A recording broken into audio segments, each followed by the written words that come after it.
발표 시작하겠습니다. 오늘 제가 발표할 논문은 OSDR 23년도에 발표된 Characterizing Off-Path Smart NIC for Accelerating Distributed System이라는 논문입니다.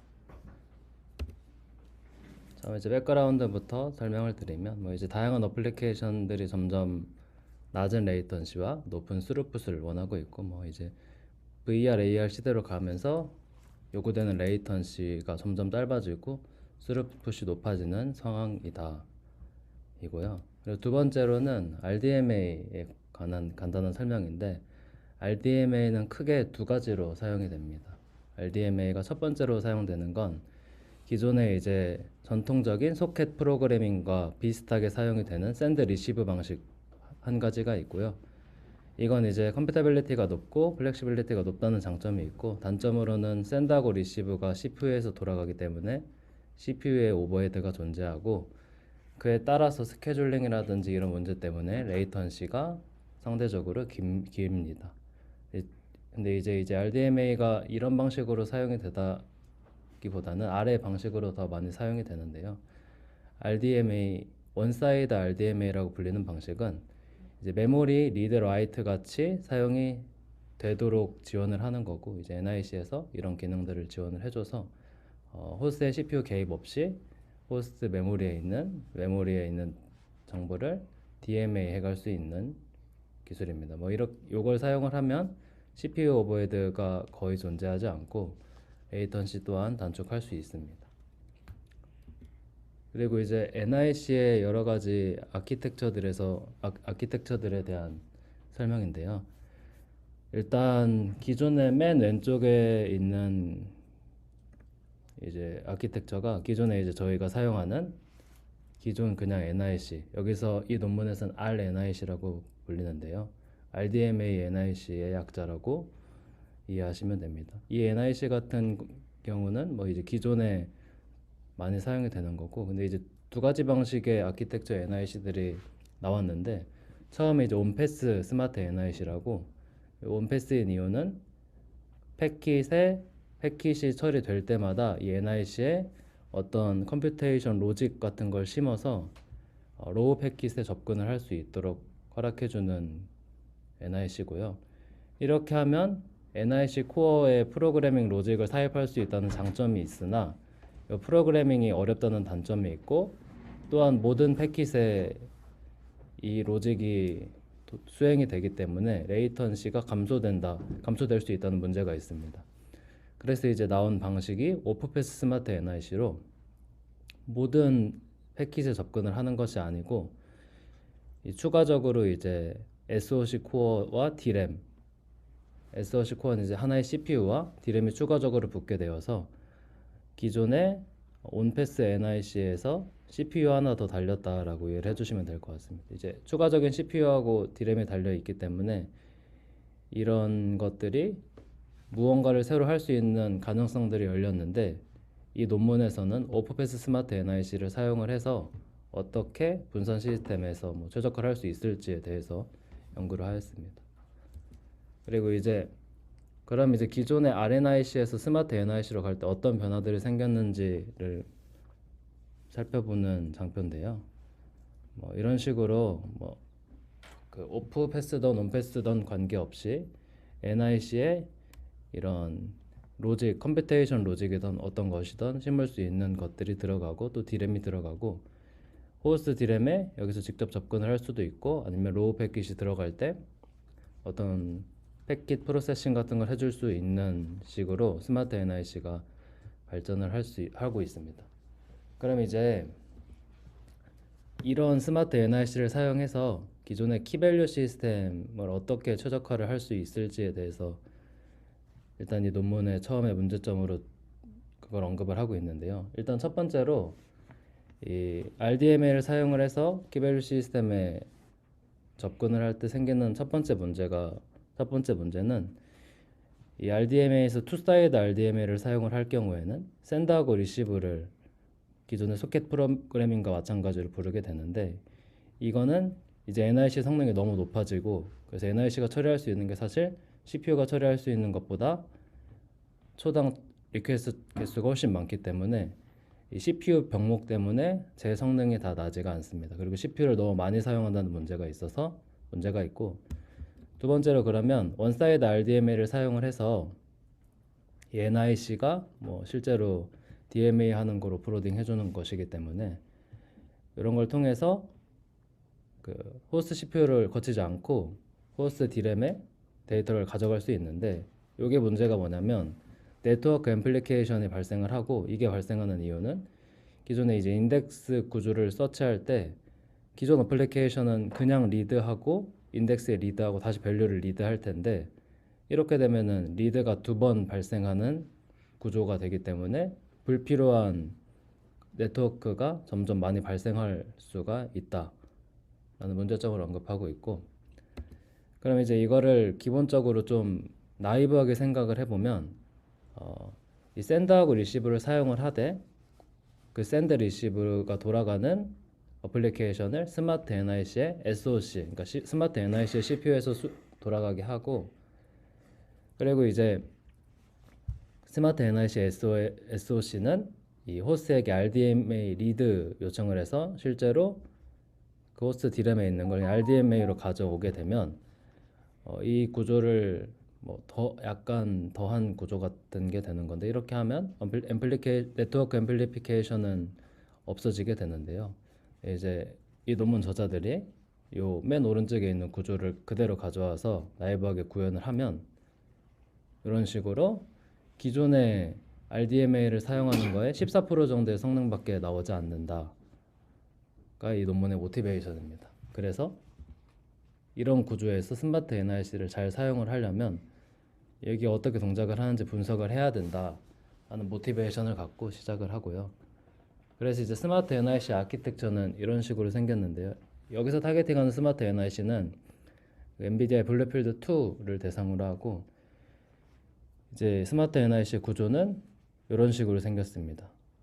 NIC 코어라는 게 기존의 그 RNIC, 기존에 뭐 엔비디아에서 멜라녹스에서 파는 커넥트 X6나 뭐 이런 7 같은 게라고 생각을 해주면 되고, 기존에는 이런 식으로 NIC 코어만 존재하고 이게 없었기 때문에 사실은 바로 그냥 PCI 스위치도 없고 PCI로 물리는 구조였다면, 스마트 NIC 블루필드 2는 이런 식으로 SoC 코어, 암 코어가 들어가게 되고, 메모리 한 32기가 정도가 들어가는데 블루필드 3 기준으로 2는 16기가 정도 들어가고, 그래서 그 CPU에서 리눅스가 돌아가고, 뭐 저희가 호스트에 사용하는 리눅스하고 완전 똑같은 리눅스가 돌아가게 되고, 그러면 이제 이 NIC 코어는 이 암 CPU에서도 그 기존의 커넥트 X6 같은 그 NIC를 볼 수가 있고, 이 PCI 스위치를 통해서, 그리고 호스트도 마찬가지로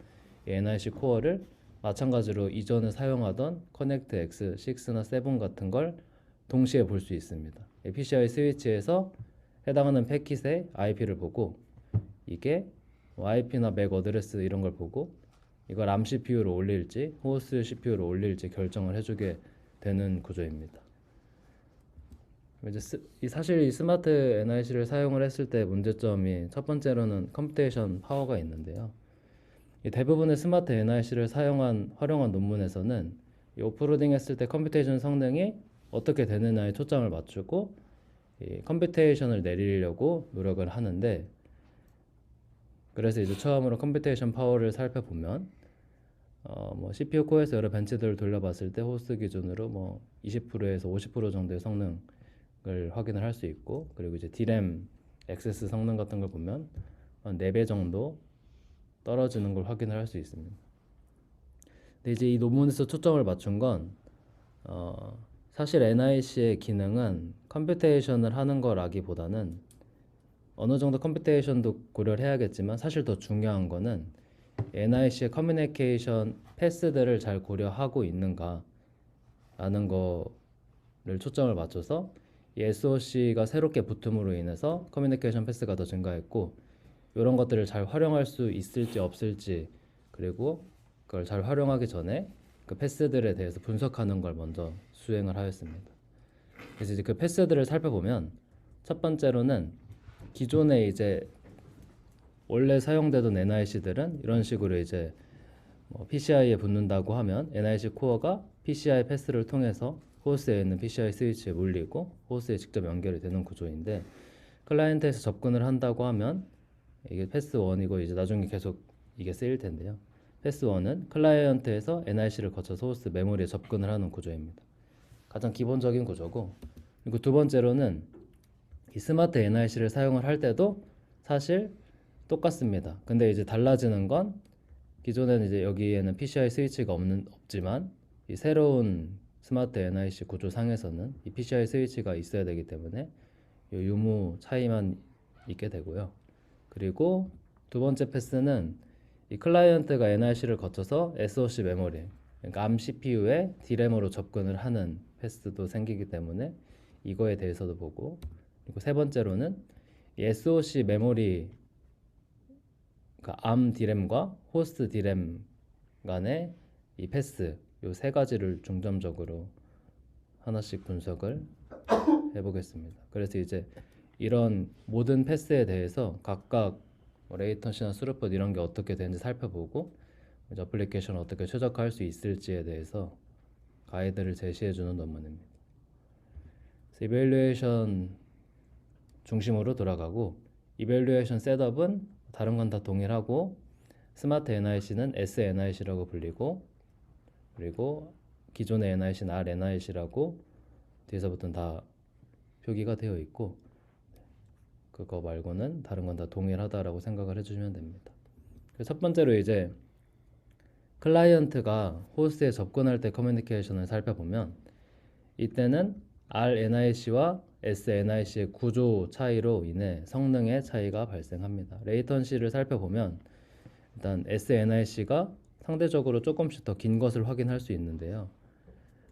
이 이유는 이 오른쪽 상단의 그림과 같은 구조이기 때문이고, RNIC 경우에는 PCI 패스만 통과해서 접근을 하면 되지만 SNIC 같은 경우에는 PCI 스위치를 한 번 더 통과해야 되기 때문에 이 PCI 스위치를 패스하는 데 걸리는 레이턴시가 한 300나노세컨드 정도 소요된다고 합니다. 근데 이제 RDMA가 보통 2나노세컨드, 2마이크로세컨드 정도가 걸리기 때문에 이 300나노세컨드가 작지는 않은 오버헤드다라고 설명을 하고 있고, 그리고 이제 리드하고 라이트를 살펴보면 리드의 경우에는 라이트에 비해서 조금 더 많이 차이가 나는데, 이 이유는 RDMA 리드 같은 경우에는 일단 라이트 같은 경우에는 요 NIC 코어에만 갖다 주고, 라이트는 사실 완료가 될 때까지 기다릴 필요가 없기 때문에 어싱크로너스하게 동작을 해서 라이트는 차이가 덜 나고, NIC 같은 경우에는 SNIC에서 이 PCI 스위치를 한 번, 두 번 타는 600나노세컨드가 붙어서 딱 그만큼 차이가 난다. 기존의 RNIC 같은 경우에는 PCI 스위치가 없기 때문에 여기 딱 스위치 없는 부분만 추가가 돼서 이 오버헤드가 보이는 거다라고 말을 하고 있습니다.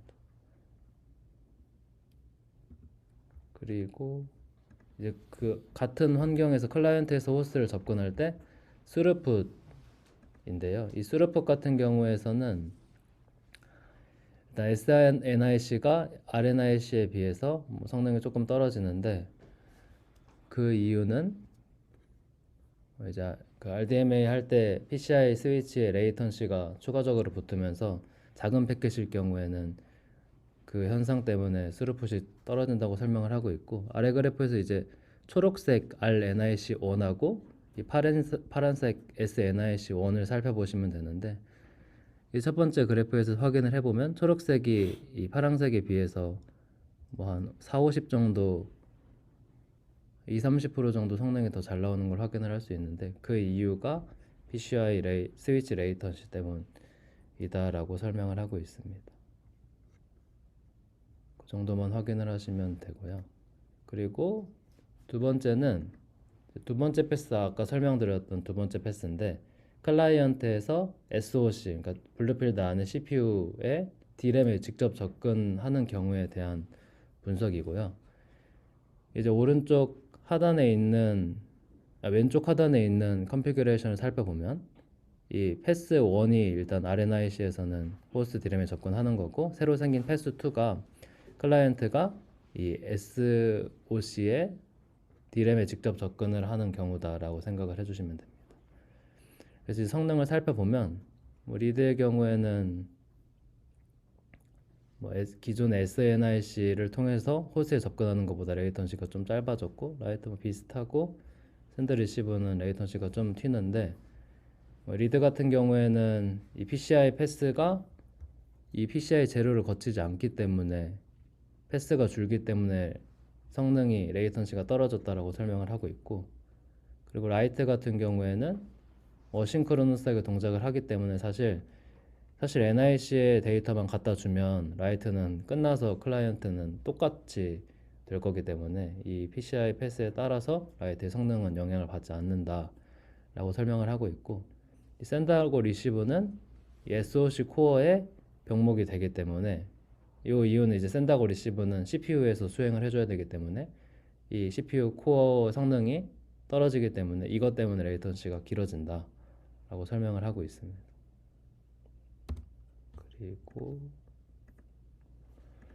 그리고 이제 그 SoC의 클라이언트가 SoC D램에 접근할 때 스루풋 결과인데요. 여기서 이제 보라색 SNIC2 결과를 살펴보면 되는데, 뭐 SNIC1보다, 그러니까 SNIC1은 호스트에서 스마트 NIC를 사용을 하고 클라이언트가 호스트의 D램에 접근할 때보다 SNIC2, 그러니까 블루필드 D램에 접근을 할 때 스루풋이 오히려 더 좋다라는 그 이유고, 여기 보시면 이제 보라색 그래프가 새로 저희가 이번에 살펴보는 그래프인데, 보시면은 사실 보라색 이 그래프가 성능이 제일 좋은 걸 확인을 할 수 있는데, 이 논문에서는 이 이유를 일단 첫 번째로 SNIC1보다 좋은 이유는 그 PCI 패스 하나를 덜 타기 때문에 레이턴시가 짧아져 가지고 페이로드가 작을 때 그 레이턴시 이점이 있다. 그리고 두 번째는 리드의 경우에는 그 SoC D램이 PCI 스위치와 가깝게 패키징이 되어 있어서 레이턴시가 짧아질 수 있다. 뭐 이런 이유를 들면서, 뭐 이제 이 논문 같은 경우에 사실 하드웨어를 직접 알 수 없기 때문에 여러 가정들에 대해서도 설명을 하고 있는데, 그런 이유일 수도 있다라고 설명을 하고 있고, 라이트의 경우에는 사실 뭐 그렇게 차이가 안 나는데 호스에 비해서 성능도 떨어지고, 그 이유는 뭐 D램이 사실 호스만큼 좋지가 않아서 액세스 타임이 느려서 이런 결과가 발생을 했다라고 이야기하고 있고, 샌드 리시브 같은 경우에는 당연히 낮게 나타나는데 호스보다 낮게 나타나는데, 이 이유는 CPU 성능이 떨어져서 전반적으로 스루풋이 떨어지는 거다라고 설명을 하고 있습니다. 그리고 이제 같은 실험에서 클라이언트가 이제 SoC 메모리를 접근을 할 때 이 리드에서 리드 페이로드 크기를 크게 하면서 한 실험인데요. 이 실험에서 보고자 했던 거는 페이로드가 길면 보통 밴드위스가 더 높은 게 정상인데, 이 SoC에 D램에 직접 접근할 때는 리드 오히려 데이터의 크기가 커질 때 PCI 밴드위스를 다 사용하지 못하는 문제가 있어서 그 이유가 뭘까에 대해서 분석을 했습니다.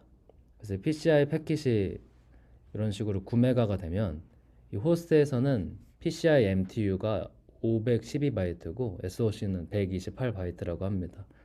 그래서 이제 이 아래 하단 그래프를 보면 되는데, 그래서 이제 만약에 내가 512바이트를 한 번에 옮긴다고 하면 호스트에서만 직접 옮길 때는 512바이트씩 옮길 수 있는데, 이 SoC 그러니까 블루필드 안에 CPU에게 데이터를 가져올 때는 128바이트씩 잘라서 가져오게 되는데요.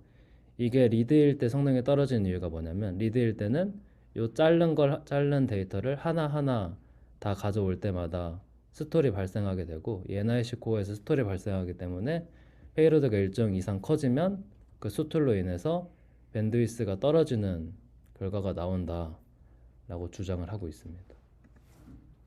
라이트 같은 경우는 DMA를 NIC 코어가 기다리지 않고 직접 받는 대로 바로 기다리는 시간이 없어서 스톨이 발생하지 않아서 이런 문제가 라이트의 경우는 발생하지 않는다 라고 설명을 하고 있습니다. 그래서 여기 그래프 보시면 이제 리드일 때만 밴드위스도 떨어지고 스루풋도 떨어지는 거 확인을 할 수 있고, 라이트일 때는 페이로드의 크기에 관계없이 거의 이제 풀 밴드위스 다 사용하는 거 확인할 수 있습니다. 그리고 이제 세 번째 패스인데요. 이 블루필드의 CPU와 호스트와 데이터를 교환할 때 이런 식으로 교환을 하게 되는데요. 보통 이제 RDMA를 많이 사용을 하고, RDMA가 가장 간단한 방법이기 때문에 이 RDMA를 사용을 하면 어떤 문제가 있냐면, RDMA는 이 NIC 코어의 코어의 능력을 갖고 여기에 있는 D램에서 여기에 있는 D램까지 데이터를 DMA 해주는 기능이기 때문에, 그렇기 때문에 이 RNIC를 통과할 수밖에 없고 PCI-1도 당연히 통과해야 될 수밖에 없어서 이 네트워킹 리소스를 사용을 한다는 문제점이 있습니다. 그래서 이제 이 실험에서 보이고자 하는 건, 이렇게 SNIC3가 그 블루필드 CPU와 호스트 CPU 간의 데이터 통신을 할 때의 결과인데, 리드, 라이트, 레이턴시가 전부 다 가장 크게 나타납니다. 그 이유가 다른 거 이제 클라이언트하고 통신을 하는 것임에도 불구하고 이제 같은 노드 안에서 통신을 해도 레이턴시가 가장 긴데, 이 이유가 이제 이런 PCI 스위치들을 다 통과하기 때문에 발생하는 이유다라고 설명을 하고 있습니다. 그리고 이제 이거는 커뮤니케이션을 그러면 RDMA를 사용하지 않고 DMA를 사용할 수도 있지 않냐 라는 건데요. 이 SoC CPU가 DMA 엔진도 하나 가지고 있어서 엔비디아의 도카라는 라이브러리를 통해서 실제로 호스트에 있는 메모리에서 DMA를 해올 수 있습니다. 이렇게 하면 장점은, 이 파란 색깔 패스가 그 DMA 패스인데요. 이렇게 하면 장점은 PCI 패스가 하나 줄고 NIC 코어의 성능이 사용되지 않는다는 장점이 있고, 이걸 이제 실험으로 레이턴시가 줄어든다는 걸 통해서 실험적으로 설명을 하고 있습니다. 실험을 살펴보면은 RDMA에 비해서 DMA가 레이턴시가 1마이크로세컨드 정도 주는데, 이 성능의 차이 이유가 PCI 패스가 하나 줄고 이 NIC 코어를 거치지 않기 때문에 성능이 준다, 이렇게 설명하고 있습니다.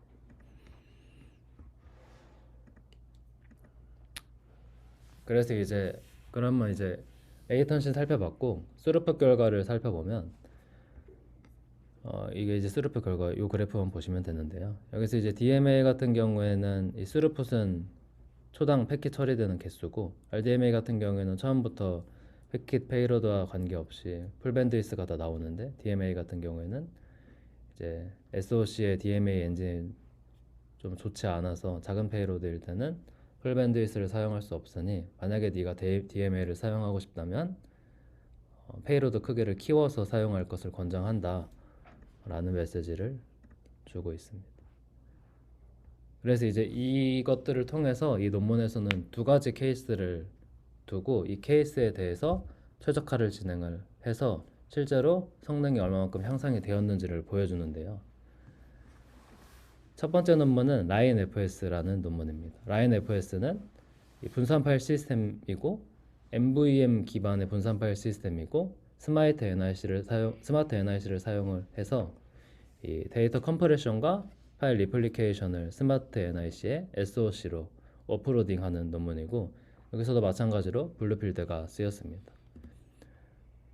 그래서 이 과정을 간단하게 살펴보면, 이 프라이머리가 해당 데이터를 스마트 NIC에게 보내주고 레플리케이션을 할 때의 과정인데, 이 스마트 NIC는 이 호스트로 받은 이 데이터를 리플리카 되는 호스트에게 전달해 주려고 다시 스마트 NIC, 리플리카 밑에 있는 스마트 NIC의 데이터를 주고, 그게 호스트의 자기 본인에 있는 자기 자신의 호스트에 MVM에도 데이터를 보내고, 그리고 다시 이 NIC는 그 리플리카 2 호스트에도 데이터를 보내주는 식으로 동작을 하는데요. 이때 이제 초점을 맞춰서 보셔야 될 부분은, 이 스마트 NIC가 호스트로부터 데이터를 받기도 하고 이게 데이터를 밖으로 보내기도 한다 라는 거고, 이걸 조금 더 자세히 살펴보면 이런 식으로 동작을 합니다. 만약에 클라이언트가 라이트를 하는 경우에는 이 SOC가 데이터를 받고 이 내가 받은 데이터를 다시 이 PCI를 거쳐서 호스트로 보내게 되는데요.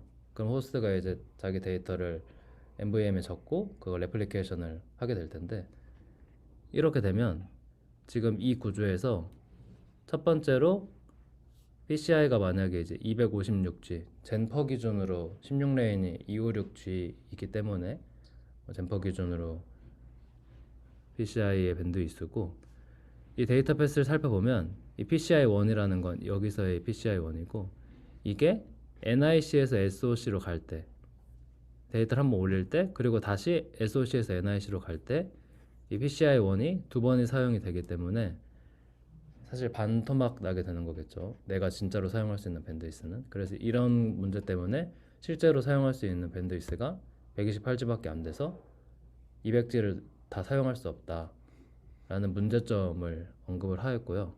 그래서 이제 이 논문에서는 앞서 말씀드린 그러니까 분석 결과를 바탕으로 A1부터 A3까지 그리고 A2하고 A3를 같이 사용하는 방법까지 제안을 하고, 이거에 대해서 뭐 이렇게 설명을 한 다음에 실험 결과를 보여줬는데요. 이 첫 번째로는 A1 같은 경우에는 이제 그냥 라인 FS 기본이고요. 이 A1의 아키텍처를 살펴보면 이런 식으로 이제 호스트의 데이터가 SOC에 한번 호스트에 있는 데이터를 주고, 그럼 여기 있는 데이터를 다시 컴프레션해서, 파란색은 컴프레션입니다. 컴프레션해서 데이터를 그 레플리카에 스마트 NIC에 주고, 그러면 이 스마트 NIC는 다시 디컴프레션 해가지고 호스트 MVM으로 올리고, 이런 식의 구조이고, 그리고 두 번째로는 여기서 이제 SOC에서 호스트와 통신할 때 RDMA를 사용을 하는 게 기본인데, 그렇게 하지 말고 DMA 엔진도 있으니까 DMA 엔진으로 해보자 라는 논문 방식이고, 그래서 이제 그냥 RDMA를 DMA로만 바꿨다.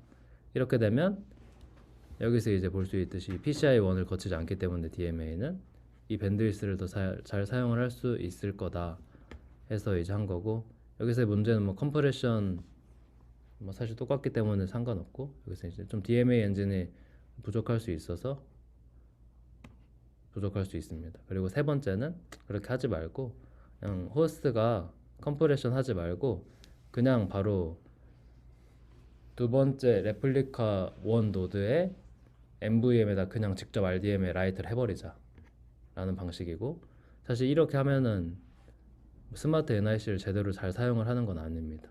그래서 두 번째가 원래는 잘 사용을 하는 방법인데, 그리고 이제 마지막 방법은 A2하고 A3를 그리디하게 사용을 하자.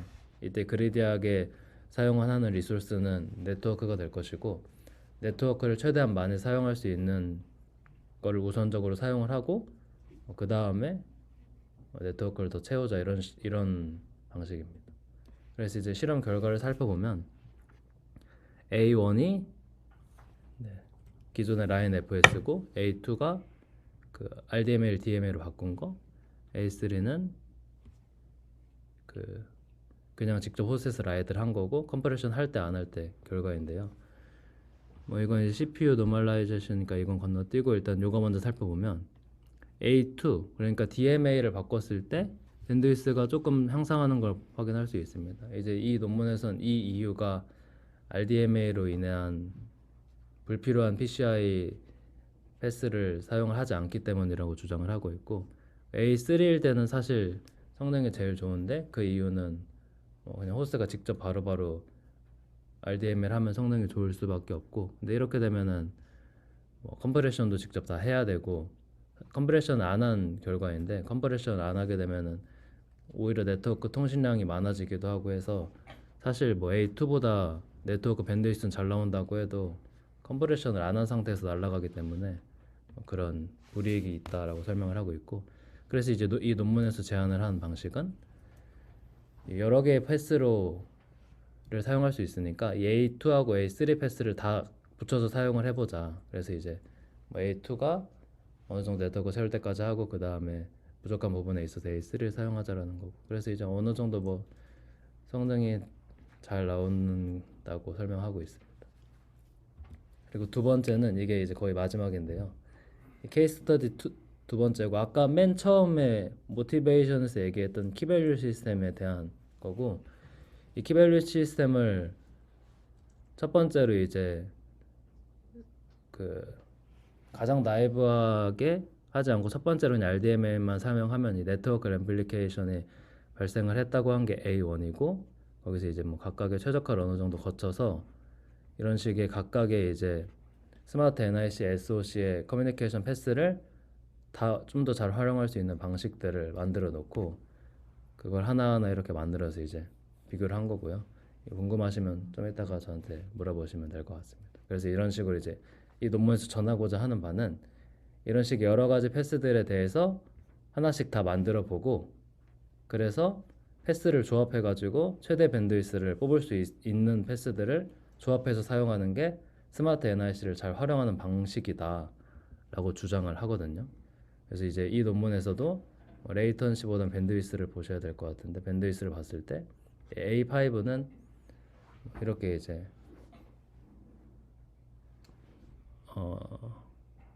뭐 샌드하고 리시브를 사용하는 거, 그리고 리드를 사용하는 거 두 가지 버전이 있는 건데, 이 리드를 사용하는 거든 샌드하고 리시브를 사용을 할 때든 이때 밴드위스가 가장 많이 나오게 된다. 그래서 이런 식으로 어떤 분산 시스템들을 최적화를 할 수 있는 방법들을 알 수 있다라고 주장을 하고 있습니다.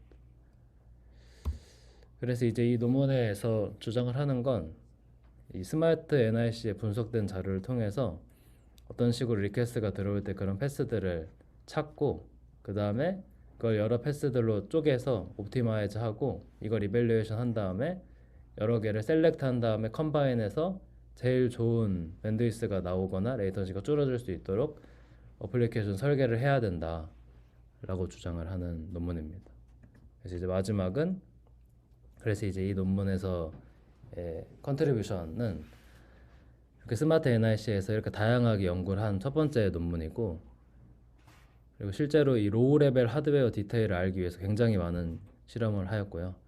그리고 기존에는 그 오프로딩, 컴퓨테이션 오프로딩에 중점을 두고 보통의 연구들이 진행이 되는데, 제가 알기로는 이 커뮤니케이션의 성능을 최적화하는 첫 번째 논문인 것 같습니다. 그리고 이제 이걸 가이드라인으로 제시해서 더 잘 스마트 NIC를 사용할 수 있게 제시를 하였고요. 그리고 여기서 그치지 않고 케이스 스터디에 대해서 자세하게 분석을 해서 여러 가지 분석을 보았습니다. 네, 제 발표는 여기까지고 마무리하도록 하겠습니다. 감사합니다.